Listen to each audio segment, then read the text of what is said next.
Along a 1,000-kilometer front, two colossal armies held their breath. One side prepared for the decisive blow, the other waited in dread.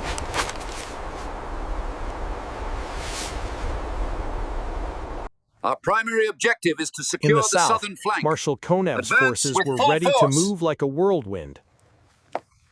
But facing them, General Heinrich, a defensive specialist, knew he faced an impossible task.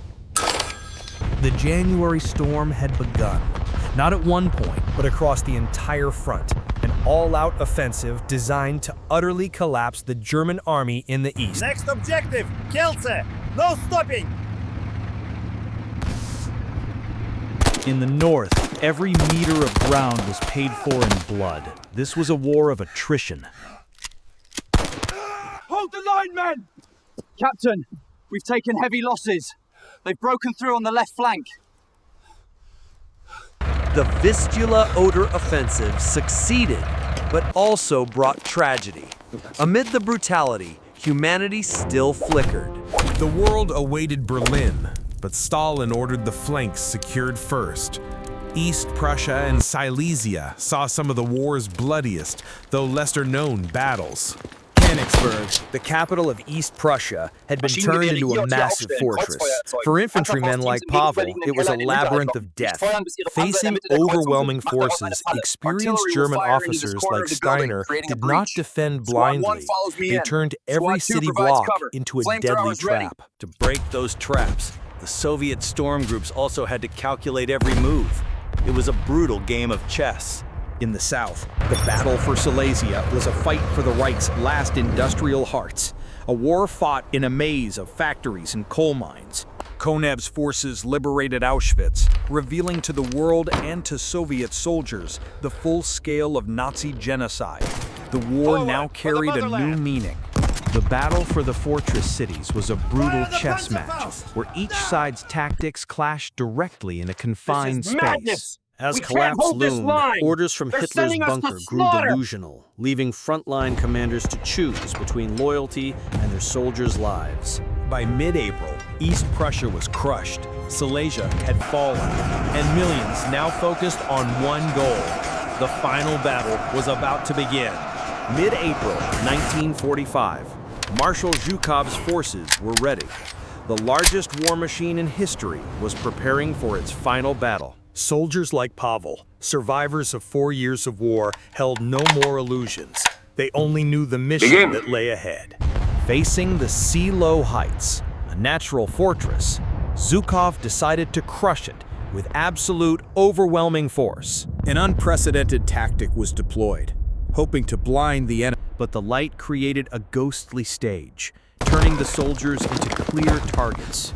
The artillery had struck a void. The first line was only a bait.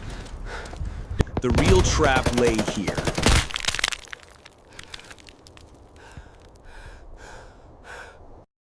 The marshy terrain neutralized the advantage of the tanks.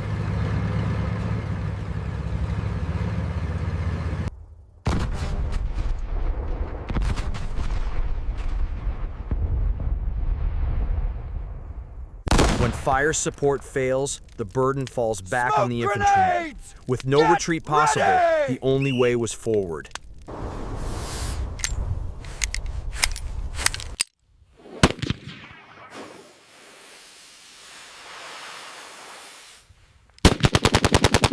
Forward!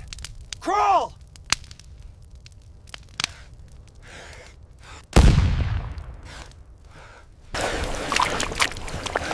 Every meter was a struggle against the enemy and the elements.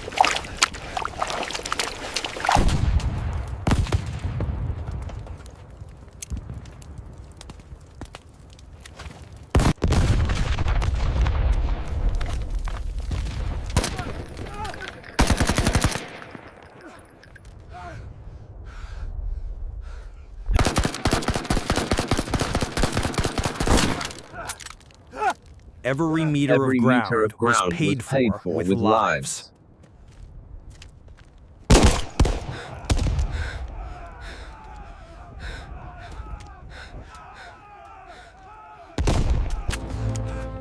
The battle raged for 3 sleepless days, a war of pure attrition.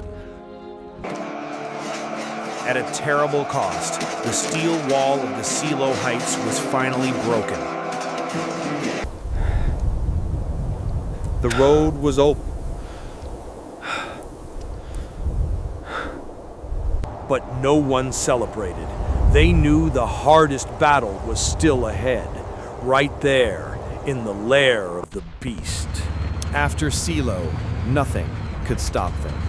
On April 20th, Hitler's own birthday, the first Soviet artillery shells landed in the center of Berlin. This was a completely different kind of battlefield, a labyrinth of concrete and steel. And so came the first lesson of urban warfare.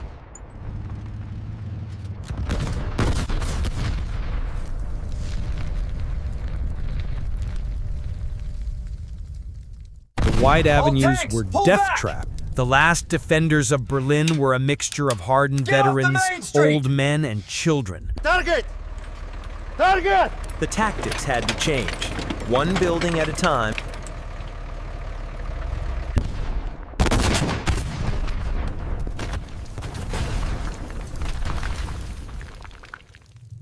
Charge!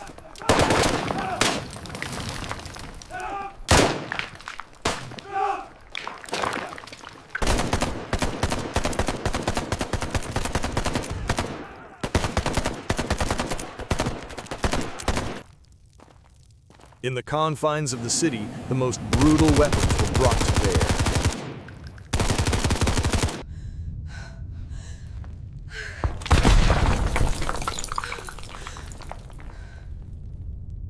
Sniper! In urban Third warfare, floor! tanks were no longer spearheads. They became mobile artillery, providing precise fire support for the infantry.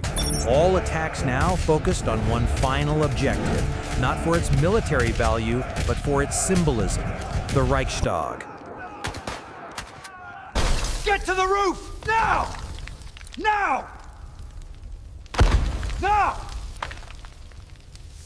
This moment would go down in history, the symbol of victory, the end of fascism.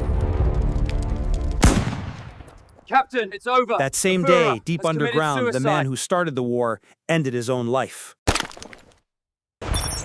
The German forces in Berlin officially surrendered. They had reached the end of the road. Nazi Germany signed the instrument of unconditional surrender. The Great Patriotic War, lasting 1,418 days and nights, was finally over. From Moscow to Stalingrad, from Kursk to Berlin, a path of blood, tears, and extraordinary courage had been written.